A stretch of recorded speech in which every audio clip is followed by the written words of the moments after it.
আলহামদুলিল্লাহ ওয়াসসালাতু ওয়াসসালামু আলা রাসূলিল্লাহ ওয়া আলা আলিহি ওয়া আসহাবিহি ওয়া মান ওয়ালা আম্মা বাদ। আউযু বিল্লাহি মিনাশ শাইতানির রাজীম। বিসমিল্লাহির রাহমানির রাহিম। ওয়া আকিমুস সালাতা ওয়া আতুজ যাকাতা ওয়ারকাউ মা'আর রাকিঈন। ওয়া ইয়াকুলুল হাবিবুল মুস্তাফা আলাইহি সালাতু ওয়াসসালাম আউয়ালু মা ইউহাসাবুল আবদু আনিস সালাহ ইয়াউমাল কিয়ামাহ ফামান সালাহাত সালাহা সাইরু আমালিহি ওয়া মান ফাসাদাত ফাসাদা সাইরু আমালি আও কামা ক্বালা আলাইহিস সালাতু ওয়াসসালাম। আমাদেরকে সালাতের নামাজের সঠিক পদ্ধতি জানা জরুরি। আল্লাহর নবী আলাইহিস সালাতু ওয়াসসালাম মসজিদ নববীতে বসেছিলেন। একজন লোক এসে নামাজ পড়ে রাসূলকে সালাম দিলেন, বললেন ইরজি ফাসাল্লি ফাইন্নাকা লাম তুসাল্লি, যাও নামাজ পড়ো, তুমি নামাজই পড়ো নাই। লোকটা নামাজ পড়েছে, নামাজ আদা করেছে, নামাজ কায়েম করেছে। তারপরে আল্লাহর হাবিব মুহাম্মদ সাল্লাল্লাহু আলাইহি ওয়াসাল্লাম বললেন, যাও নামাজ আদায় করো, নামাজ আদায় করো নাই। দ্বিতীয়বার নামাজ আদায় করে সালাম দিলে আল্লাহ নবী সালাম উত্তর দিয়ে বললেন, যাও নামাজ পড়ো, তোমার নামাজ হয় নাই। আবার এইভাবে 3 বার করার পরে লোকটি বললেন, এর চেয়ে আমি ভালো নামাজ পড়তে জানি না। তাহলে নামাজ আদা করলেই নামাজ হবে না, বরং নামাজকে সল্লু কামা রাআইতুমুনি উসাল্লি, আল্লাহর হাবিব সাল্লাল্লাহু আলাইহি ওয়াসাল্লাম বলেন, আমি রাসূলকে যেভাবে তোমরা নামাজ পড়তে দেখো হুবহু ওইভাবে তোমরা নামাজ আদা করো, কায়েম করো। তাহলে আসুন, আমাদের জন্য জরুরি কিয়ামতের মাঝে সর্বপ্রথম হিসাব হবে নামাজের। এই সালাত যার সঠিক থাকবে, ঠিক হবে, পাশ করবে, বাকি অন্যান্য ইবাদতে পাশ হয়ে যাবে। নামাজে যে ফেল করবে, পাশ করার আর কোনো সুযোগ নেই। এই জন্যে হাদিসে এসেছে যে আসসালাম মিফতাহুল জান্নাহ, নামাজ জান্নাতের চাবি, জান্নাতের চাবি। যেভাবে উজু নামাজের চাবি, এই জন্যে এই নামাজের পদ্ধতি জেনে নেওয়া জরুরি। আল্লাহ নবী আলাইহিস সালাতু ওয়াসসালাম বলেন, এই নামাজের চোর সবচেয়ে জঘন্য চোর, যে রুকু সেজদা ঠিক মতো করে না। রাসূলের তরিকায় যদি নামাজ না পড়েন তাহলে আপনি নামাজ চোর হয়ে গেলেন, নাউজুবিল্লাহ। এই নামাজ আপনার কিয়ামতের দিন কাজে লাগবে না, হিসাবে ফেল হয়ে যাবেন। এই নামাজ দিয়ে আপনাকে পার হতে হবে। প্রতিনিয়ত 5 বার আমাদেরকে নামাজ আদা করতে হয়। এই নামাজের মাধ্যমে আল্লাহ রাব্বুল আলামিন আমাদের গুনাহ খাতা কি করে দেন, মাফ করে দেন। এই নামাজের মাধ্যমে আমাদের মর্যাদা বেড়ে যায়। এই নামাজ আমার জন্য কি নূর, আলো। এই নামাজ কিয়ামতের দিন আমাকে আল্লাহর আযাব থেকে বাঁচাবে। এই জন্য বন্ধুগণ, নামাজের সঠিক পদ্ধতি জেনে নেওয়া আমাদের প্রতি জরুরি। কারণ যে কোনো ইবাদত কবুল হওয়ার জন্য শর্ত প্রথমত সঠিক ঈমান, এর ভিত্তিতে হতে হবে। 2 নম্বরে আল্লাহর জন্য, 3 নম্বরে শুধুমাত্র কেবলমাত্র মুহাম্মদুর রাসূলুল্লাহ সাল্লাল্লাহু আলাইহি ওয়াসাল্লামের তরিকায় নামাজ হতে হবে, যার যার নিয়মে বা দেশাচার বা বইপত্র বাজারে না। আমরা আসি আজ আপনাদের কাছে বিশুদ্ধ হাদিস, কোরআন ও হাদিসের আলোকে নামাজের পদ্ধতি সংক্ষিপ্তভাবে আপনাদেরকে বর্ণনা করব। খেয়াল করে শুনুন এবং আগের যে সমস্ত পদ্ধতি জানেন যদি তার সঙ্গে না মিলে, তাহলে সেগুলিকে বাদ দিয়ে এই সঠিক পদ্ধতি গ্রহণ করার জন্য চেষ্টা করুন। আমরা উজু করব, উজুর বর্ণনা আমরা এর আগে বলে এসেছি। নামাজ সহি হওয়ার জন্য শর্ত যেগুলি আমরা পূরণ করব। পূরণ করার পরে কেবলামুখী হয়ে দাঁড়িয়ে দৃষ্টি আপনার সেজদার জায়গায় রেখে নমনীয় হয়ে একটু সামনের দিকে ঝুঁকে এবার আমরা করব কি, 2 হাত উত্তোলন করব। আমরা নামাজের নিয়ত করে কোন নামাজ, এবার আমরা দাঁড়িয়ে গেলাম সেজদার জায়গায় দৃষ্টি রেখে, এবার কেবলামুখী হয়ে নামাজ শুরু করব। নামাজ শুরু করব, মনে রাখতে হবে আপনি আল্লাহর সামনে দাঁড়িয়েছেন। এই নামাজের যেমন বাহ্যিক উঠা বসা কিছু কার্যক্রম রয়েছে, ভিতরের আত্মিকতা কিন্তু জরুরি। ভিতরের খুশু এবং খুজু জরুরি। খুশু ভিতরের ভয়, খুজু আঙ্গিকভাবে আপনার ভয়ের যে প্রভাব দেখা যাওয়া। আল্লাহ নবী জন্য নামাজে দাঁড়ালে একটু সামনে নুয়ে যেতেন, বিনয়ী হয়ে আল্লাহর সামনে দাঁড়াতে হবে এবং দুনিয়ার সব কিছু ভুলে গিয়ে এবার নামাজ শুরু করছেন। এবার আপনি তাকবীর দিয়ে আপনি নিয়ত বাঁধবেন। তাকবীর দেওয়ার সময় মনে রাখতে হবে আমরা হাত 2টি উত্তোলন করব কাঁধ বরাবর অথবা কান বরাবর। আঙ্গুলগুলি নর্মাল থাকবে, না বন্ধ আর না খোলা, নর্মাল যে আঙ্গুল থাকে। এইভাবে কেবলা দিকে করে আমরা কাঁধ বরাবর অথবা কান বরাবর 2 হাত উত্তোলন করে এবার আমরা আল্লাহু আকবার বলে আমরা হাত উত্তোলন করে বাঁধবো। এই তাকবীরের সঙ্গে হাত 2টা উঠাতে পারেন, আল্লাহ, একই সঙ্গে তাকবীর এবং হাত উঠানো আল্লাহু আকবার, অথবা আগে তাকবীর বলে ফেলেন আল্লাহু আকবার, এরপর আপনি হাত উঠিয়ে বাঁধেন, অথবা আগে হাত বেঁধে ফেলেন এরপরে বলেন আল্লাহু আকবার। 3 প্রকারই জায়েজ আছে, কোনো অসুবিধা নেই। মনে রাখতে হবে এই নামাজে আপনি যখন এই দাঁড়ানো অবস্থায় তাকবীরে তাহরিমা হতে হবে। অনেকে যারা দেরি করে আসে, কিছু নামাজ ইমাম এখন হয়তো রুকুতে সেজদা আছে, আল্লাহু আকবার বলে ডাইরেক্ট চলে যায় কোথায়, রুকুতে না, দাঁড়ানো পূর্ণ দাঁড়ানো অবস্থায় তাকবীরে তাহরিমা দিতে হবে। এরপর আরেকবার তাকবীর দিয়ে আপনাকে ইমামের রুকুতে বা সেজদায় থাকলে অংশগ্রহণ করতে হবে। এরপরে আমার যখন তাকবীরে তাহরিমা মনে রাখতে হবে যে আঙ্গুল উত্তোলন, হাত উত্তোলন, কাঁধ অথবা কোনো সময় কাঁধ কোনো সময় কান বরাবর করেন, এবং এবার আপনি হাত দুইটা বুকের উপরে বাঁধতে হবে, বুকের নিচে বা বুকের উপরে বা নাভির নিচে। এগুলি একটাও হাদিস সহি না, বিশুদ্ধ না। সহি হাদিস যেটা সেটা হলো বুকের উপর হাত বাঁধতে হবে, এবং হাতটাকে আপনি এই কাফ, এটাকে কাফ বলা হয়, ডান হাতের তালুটাকে বাম হাতের অঞ্জলির উপরে আপনি বুকের উপর রাখেন, অথবা কিছুটা এইভাবে করে আপনার হাতের অংশ কিছু হাতের যে আপনার নলার উপরে, অথবা এইভাবে পুরো এক হাত আর এক হাতের উপরে আপনি এইভাবে অথবা এইভাবে অথবা এইভাবে আপনি বাঁধতে পারেন। তিনভাবেই সহি হাদিস দ্বারা প্রমাণিত রয়েছে।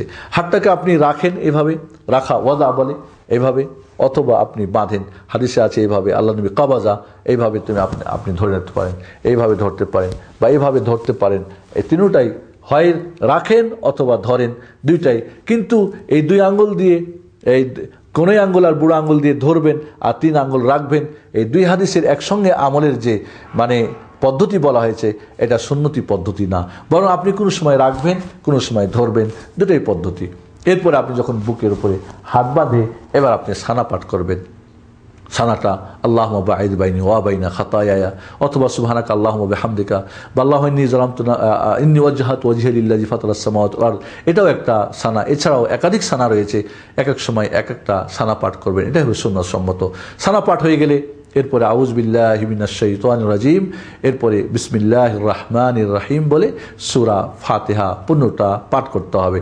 আউযু বিল্লাহিস সামিল আলিম মিনাশ শাইতানির রাজিম মিন হামজিহি ওয়া নাফখিহি ওয়া নাফসিহি, এভাবেও বর্ণিত আছে, সেটাও পড়তে পারেন।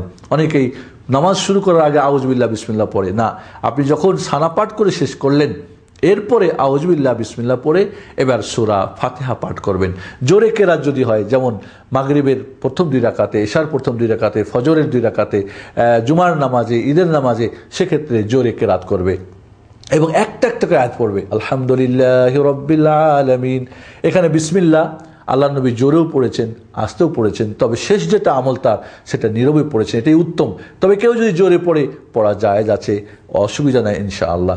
এই জন্যে আমরা সূরা ফাতিহা পুরোটা পড়ে ওয়ালাদ-দাল্লিন যখন বলবো, জোরে যদি নামাজ হয় তো আমিনও জোরে পড়বো। এমনকি মুক্তাদিরা পিছনে থাকলে ইমাম সাহেব যখন আমিন বলা শুরু করবেন তখন তারাও জোরে আমিন বলবেন। আস্তে আমিন বলার হাদিস একটাও বিশুদ্ধ না, বরং জোরে আমিন বলার হাদিসগুলি কি অথেন্টিক এবং বিশুদ্ধ সহি হাদিস। এরপরে যখন সূরা ফাতিহা পড়া হয়ে গেল, আপনি অন্য একটা সূরা মিলাবেন, অন্য একটা সূরা বা আয়াত কিছু মিলাবেন। সূরা মিলাবের কিছু নিয়ম পদ্ধতি রয়েছে, সেটা আমাদের এখন সুযোগ নেই বলার, অন্য কোনো সময় হলে আমরা বলবো। এবার অন্য একটা সূরা মিলিয়ে এরপরে আবার আল্লাহু আকবার বলে কাঁধ অথবা কান বরাবর আপনার হাত উত্তোলন করে আপনি রুকুতে যাবেন। রুকুতে গিয়ে হাত আঙ্গুলগুলি ফাঁকা রেখে মজবুত করে হাঁটুটা ধরবেন এবং মাথা, পিঠ এবং পিছনটা বরাবর হতে হবে, বরাবর হতে হবে। এটা হলো সুন্নত। যদি কোনো সমস্যা না থাকে, কোমরে ব্যথা না থাকে বা পেট মোটা না হয়, তাহলে বরাবর হতে হবে। এবং সুন্দর করে এখানে আপনাকে সুবহান রব্বিল আযীম কমপক্ষে একবার বলা ওয়াজিব, অতিরিক্ত বলা সুন্নত। সুবহান রব্বিল আযীম, সুবহান রব্বিল আযীম। এছাড়া আরও যে দোয়া রয়েছে সুবহানাকা আল্লাহুম্মা বিহামদিকা বা সুবহান কুদ্দুস রাব্বুল মালায়েকাতুর রূহ বা অন্য অন্য আরও যে দোয়া রয়েছে সেই দোয়াগুলা পড়বে সুযোগ যদি হয়। পড়ে এবার আবার রুকু থেকে ওঠার সময় সামি আল্লাহু লিমান হামিদা বলে আবার 2 হাত উত্তোলন করবে, আবারও 2 হাত কাঁধ অথবা কান বরাবর উত্তোলন করবে এবং হাত ছেড়ে দেওয়ার চাইতে হাত আবার বেঁধে নেওয়াটাই উত্তম। যদি ছেড়ে দেয় সেটাও জায়েজ আছে। তাহলে আমরা হাত উত্তোলন করেছিলাম তাকবীরে তাহরিমার সময়, প্রতিবার রুকুতে যাওয়ার সময়, প্রতিবার রুকু থেকে সামি আল্লাহু লিমান হামিদা, এরপরে বলবে রব্বানা ওয়ালাকাল হামদ বা রব্বানা লাকাল হামদ বা আল্লাহুম্মা রব্বানা লাকাল হামদ বা আল্লাহুম্মা রব্বানা ওয়ালাকাল হামদ। এই ধরনের শব্দ ব্যবহৃত আছে, যে কোনো একটা পড়লেই যথেষ্ট। অতিরিক্ত পড়তে চাইলে হামদান কাসীরান তাইয়িবান মুবারাকান ফি, এছাড়া আল্লাহুম্মা মিলাআস সামাওয়াতি ওয়া মিলাল আরদি ওয়া মা বাইনাহুমা, এইভাবে আরও যে দোয়া আছে পড়তে চাইলে পড়তে পারবে যদি সুযোগ হয়, একাকী যদি নামাজ হয়। এভাবে রুকু থেকে উঠে সোজা দাঁড়াতে হবে। সোজা দাঁড়ানো এটা একটা নামাজের ফরজ এবং রুকুন। সোজা দাঁড়ানোর পরে যখন প্রত্যেকটা অঙ্গ প্রত্যঙ্গ যার গিরাগুলি আপন আপন জায়গায় পৌঁছে যাবে, এরপরে আবার আল্লাহু আকবার বলে এবার সেজদায় যাবে। সেজদায় যাওয়ার সময় হাত দুইটা আগে দিবে, এরপরে হাঁটু দিবে, এটাই সর্বোত্তম। কেউ যদি আগে হাঁটু দেয় এরপরে কি দেয়, হাত দেয়, তবুও জায়েজ রয়েছে। তারপরে যখন সেজদায় চলে যাবে তখন হাত দুইটি কান বরাবর অথবা কাঁধ বরাবর রাখতে পারবে। এবার সেজদা করবে 7টা অঙ্গের উপরে, 2 হাত, 2 হাঁটু, 2 পার আঙুলগুলি কেবলামুখী করে এভাবে, আর নাক এবং কপাল, এই 7টা অঙ্গের উপরে কি আপনার সেজদা করা ফরজ, মনে রাখতে হবে, রুকুন এটা। 7টা অঙ্গের উপরে এবার সেজদায় হাত দুইটা পাঁজর থেকে দূরে রাখবে যতদূর সম্ভব। জামাতে যদি হয় অন্যকে কষ্ট না দিয়ে, একাকী যদি হয় বা ইমাম হয়, তাহলে আল্লাহ নবী আলাইহিস সালাতু ওয়াস সালামের 2 বগলের শুভ্র সাদা অংশ দেখা যেত। এরপরে সুন্দর করে আপনি রুকু এবং রুকু যখন সেজদা যখন করবেন তখন নারী এবং পুরুষ সব একই নিয়ম, কোনো পার্থক্য নেই। আপনাকে পিছনটা মাটি থেকে উঁচু রাখতে হবে, আপনার পিছনের পা দুইটা একটা একটার সঙ্গে লাগিয়ে দিতে হবে। কেউ যদি খোলাও রাখে তবু জায়েজ আছে, 2টা পা একসঙ্গে পিছনে বন্ধ করে দিতে হবে। এবং 7টা অঙ্গের উপরে এবার সেজদাকে দোয়া পড়তে হবে, সুবহান রাব্বিয়াল আলা, একবার পড়া ওয়াজিব, অতিরিক্ত পড়া সুন্নাত, সুবহান রাব্বিয়াল আলা। অন্য অন্য দোয়া পড়তে চান সেগুলি পড়তে পারেন। এরপরে ধীর স্থিরভাবে এই সেজদা করতে হবে। এরপর আল্লাহু আকবার বলে উঠবেন। ডান হাত ডান উরুর উপরে, বাম হাত বাম উরুর উপরে, অথবা ডান হাত ডান হাঁটু এবং বাম হাত বাম হাঁটুর উপরে রেখে দিয়ে আপনি এবার 2 সেজদার মাঝের দোয়া, সোজা বসে 2 সেজদার মাঝের দোয়া পড়বেন। রব্বিক ফিরলি একবার পড়া ওয়াজিব, অতিরিক্ত সুন্নত, রব্বিক ফিরলি বা রব্বিক ফিরলি ওয়ারহামনি ওয়াহদিনি ওয়াফিনি ওয়াজবুরনি ওয়াহদিনি ওয়ারজুকনি, এইভাবে দোয়া আপনি পড়বেন। পড়ার পরে এবার আবার আল্লাহু আকবার বলে আবার আপনি সেজদায় যাবেন। সেজদায় সুন্দর মতো আগের নিয়মেই সেজদা করবেন। সেজদা থেকে উঠে এবার আপনি আবার আল্লাহু আকবার বলে উঠবেন। আল্লাহু আকবার বলে উঠে আপনি জালসা ইস্তিরাহ মানে সোজা বসে এরপর আবার হাতে ভর দিয়ে উঠবেন অথবা হাঁটুতে ভর দিয়ে উঠবেন। হাতে ভর দিয়ে ওঠাটাই উত্তম। কেউ যদি হাঁটুতে ভর দিয়ে উঠে সেটাও জায়েজ রয়েছে। এখানে সোজা বসে তারপরে উঠা, এটা জালসা ইস্তিরাহ বলে। এইটা যদি কেউ না করে, ডাইরেক্ট উঠে যায়, তবু জায়েজ আছে। এবার উঠে গিয়ে আবার পূর্বের নাই আপনার ডান হাত বাম হাতের বুকের উপরে রেখে এবার আবার আপনি যদি আউযুবিল্লাহ পড়েন জায়েজ আছে, না পড়েন জরুরি না, বিসমিল্লাহ সহ সূরা ফাতিহা পড়বেন, অন্য একটা সূরা মিলাবেন, মিলে আবার পূর্বের নাই আল্লাহু আকবার বলে হাত উত্তোলন করে রুকু করবেন। রুকুর দোয়া ঠিক মতো রুকু করবেন। রুকু করার পরে আবার সোজা সামি আল্লাহু লিমান হামিদা রব্বানা ওয়ালাকাল হামদ হামদান কাসীরান তাইয়িবান মুবারাকান ফি পড়ে আপনি এবার সোজা দাঁড়িয়ে আবার পূর্বের নাই আপনি আল্লাহু আকবার বলে এবার আপনি যাবেন, হাত বুকে বাঁধবেন, এটাই উত্তম বলেছি। রুকু থেকে উঠে কেউ যদি ছেড়ে দেয় সেটাও জায়েজ আছে, কোনো অসুবিধা নেই ইনশাআল্লাহ। এরপর আবার আল্লাহু আকবার বলে সেজদায় হাতের উপর ভর দিয়ে সেজদা করবে, আর হাঁটুর উপরে যদি করে সেটাও জায়েজ আছে। সেজদা আগের মতো প্রথম রাকাতের মতো এবারও কি করবে, দ্বিতীয় সেজদা করবে। সেজদা করে দ্বিতীয় রাকাত কমপ্লিট হয়ে গেলে এবার বসে আত্তাহিয়াতু লিল্লাহি ওয়াসসালাওয়াতু ওয়াত-তাইয়্যিবাতু আসসালামু আলাইকা আইয়ুহান নাবিয়্যু ওয়া রাহমাতুল্লাহি ওয়া বারাকাতুহু আসসালামু আলাইনা ওয়া আলা ইবাদিল্লাহিস সালিহিন আশহাদু আল্লা ইলাহা ইল্লাল্লাহু ওয়াহদাহু লা শারীকা লাহু ওয়া আশহাদু আন্না মুহাম্মাদান আবদুহু ওয়া রাসূলুহু। আত্তাহিয়াতু পর্যন্ত পড়বে প্রথম বৈঠকে। যদি দুরুদ পড়ে তা সেটা উত্তম। প্রথম বৈঠকেও দুরুদ পড়া যায়। যারা বলেন যে দুরুদ পড়লে সুজদা করতে হবে, এটা ঠিক না, বরং প্রথম বৈঠকেও দুরুদ পড়া সুন্নত। এরপরে বৈঠক হয়ে গেলে 2 হাতে ভর দিয়ে এবার উঠে যাবে আল্লাহু আকবার বলে, অথবা হাঁটুতে ভর দিয়ে উঠলেও জায়েজ আছে। উঠে আবার হাত উত্তোলন করবে, উত্তোলন করে হাত বাঁধবে। তাহলে 4 জায়গায় হাত উত্তোলন হয়ে গেল। তাকবীরে তাহরিমার সময়, প্রতিবার রুকুর করার সময়, প্রতিবার রুকু থেকে ওঠার সময়, এবং প্রথম বৈঠক থেকে উঠে এবার আপনি যখন আবারও উঠে হাত বাঁধবেন তার আগে আবারও কি করে হাত উত্তোলন করে তারপরে বাঁধা, এটাকে রাফউল ইয়াদাইন বলে। 2 হাত উত্তোলন করা। এই 4 জায়গাতে সহি বিশুদ্ধ হাদিস দ্বারা সুসাব্যস্ত এই সুন্নতটা যে করবেন, প্রত্যেকবার হাত উঠালে 10টা করে নেকি বেশি পাবেন। তাহলে 4 রাকাত বিশিষ্ট নামাজ হলে 100 নেকি বেশি হবে, 2 রাকাত বিশিষ্ট হলে 50 নেকি বেশি হবে। যারা এই হাদিসটাকে মানবেন না তারা নেকি থেকে বঞ্চিত হবেন, কারণ এটা সুন্নত। এর ফলে আপনার নামাজের নাম্বার কমে যাবে।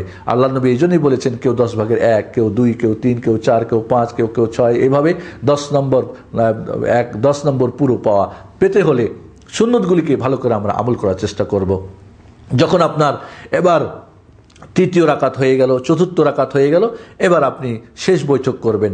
প্রথম বৈঠকে বসার নিয়ম হলো বাম পা পেড়ে দিয়ে এর উপরে বাম নিতম্ব পাছাটা এর উপর রেখে দিয়ে ডান পা খাড়ো করে আপনি কি করবেন, তাশাহুদ করবেন। কিন্তু দ্বিতীয় বৈঠক যদি হয় সেক্ষেত্রে আপনি বাম পাটা ডান পার নলার নিচ দিয়ে বের করে দেবেন এবং বাম নিতম্বর উপরে আপনি মাটিতে ঠেকে বসবেন। বসে এটাকে জালসা বলা হয় তাওয়াররুক। আর প্রথম বৈঠকের যেটা বসা সেটাকে বলা হয় ইফতিরাস, অর্থাৎ বাম পায়ের উপরে বসা এবং ডান পা খাড়ো করে রাখা সেজদা করার সময়, প্রথম বৈঠকের সময়, এটা হলো ইফতিরাস, জালসা ইফতিরাস বলে, ইফতিরাস বসা। এবং শেষ বৈঠক যেটা দুই বৈঠক বিশিষ্ট নামাজ হলে সেখানে শেষ বৈঠকে তাওয়াররুক, অর্থাৎ বাম নিতম্বটা পায়ের উপরে না, পাটা বের করে দেবেন, বাম পাটা ডান পা নলার নিচ দিয়ে অথবা নলার নিচে রাখবেন এবং বাম নিতম্বর উপরে পিছনের উপরে মাটির উপরে ভর করে আপনি বসবেন। এরপরে এবার আত্তাহিয়াত পড়বেন। আত্তাহিয়াত পড়ার সময় বলেছি আমরা এর আগে, ডান হাত ডান উরু, বাম হাত বাম উরু, অথবা ডান হাত ডান কি বলে হাঁটু, বাম হাত বাম হাঁটুর উপরে রেখে আপনি দোয়া করবেন। তাশাহুদ পড়ার সময় আপনি এইভাবে আঙুল তিনটা, এই দুইটা আঙুল বন্ধ করে এইভাবে আপনি এটাকে গোল করে বড় আঙুলটা শাহাদাত আঙুলের উপর রেখে দিয়ে ডান হাত এভাবে আপনি নড়াতে থাকবেন, এইভাবে নড়াতে থাকবেন শেষ সালাম পর্যন্ত। এবং আপনার দৃষ্টি তখন থাকবে কোথায়? অন্য সময় শুধু সেজদার জায়গায় আপনার দৃষ্টি থাকবে।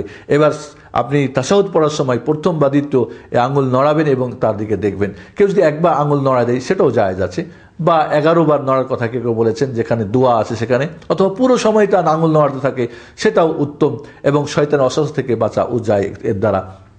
এভাবে যখন আপনার আত্তাহিয়াত পড়বেন, দুরূদ শরীফ পড়বেন, দোয়া মাসুরা পড়বেন, অতিরিক্ত আরও দোয়া পড়তে পারবেন আপনার ইচ্ছা মতো দোয়া পড়ে এবার আপনি ডান দিকে সালাম ফিরবেন, আসসালামু আলাইকুম ওয়া রাহমাতুল্লাহ, আসসালামু আলাইকুম ওয়া রাহমাতুল্লাহ। এইভাবে আপনার নামাজ শেষ হয়ে যাবে। সালাম ফিরার 3 ধরনের শব্দ আছে। একটা হলো ডান দিকে আসসালামু আলাইকুম ওয়া রাহমাতুল্লাহ, আসসালামু আলাইকুম ওয়া রাহমাতুল্লাহ, একটা পদ্ধতি।